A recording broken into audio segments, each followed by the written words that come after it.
Salut à toutes et à tous.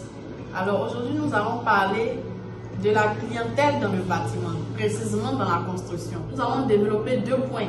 Le premier point, c'est la garantie physique. Le deuxième point, c'est la garantie financière. Je vais prendre un exemple pratique pour que vous puissiez mieux me comprendre.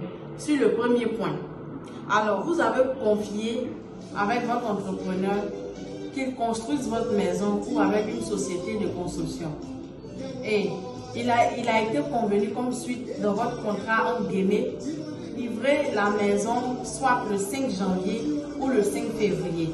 Une fois que l'entrepreneur vous livre votre maison ou la société vous livre votre maison, à compter du 5 janvier par exemple, du 5 janvier au 5 février, c'est un exemple que je vous donne pour que vous puissiez mieux comprendre. Ce n'est pas forcément du 5 janvier au 5 février.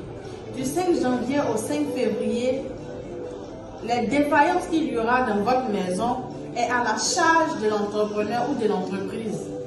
Et ces défaillances-là concernent le travail et ces défaillances-là sont à la charge totale de l'entrepreneur ou de l'entreprise.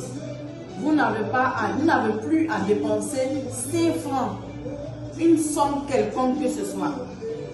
C'est votre droit en tant que client de demander cela, mais vous convenez au départ avec l'entrepreneur et ou l'entreprise pour éviter les prises de bec.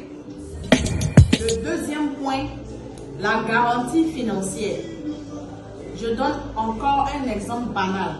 L'entrepreneur ou la société vous a fait une proposition de devis estimatif de 10 000 francs, sur laquelle vous vous êtes entendu, sur laquelle vous vous êtes accordé. Il vous fait une proposition estimative de 10 000 francs sur laquelle vous vous êtes accordé pour qu'il construise votre maison.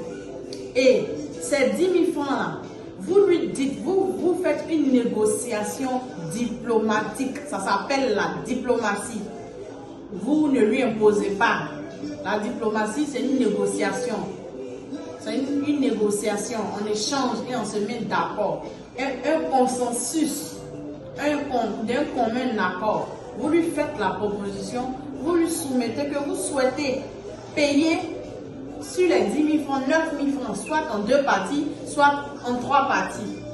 Quant aux 1 000 francs qui restent, après le délai de garantie convenu, vous lui restituez les 1 000 francs. Vous précisez ça dans votre contrat d'exécution des travaux. Donc, récapitulatif, le droit du client dans la construction, c'est de demander un délai de garantie après exécution des travaux, après avoir pris ces clés des mains de l'entreprise. Chers amis, si vous mettez ce que je vous conseille en application, les S, vous aurez moins de problèmes.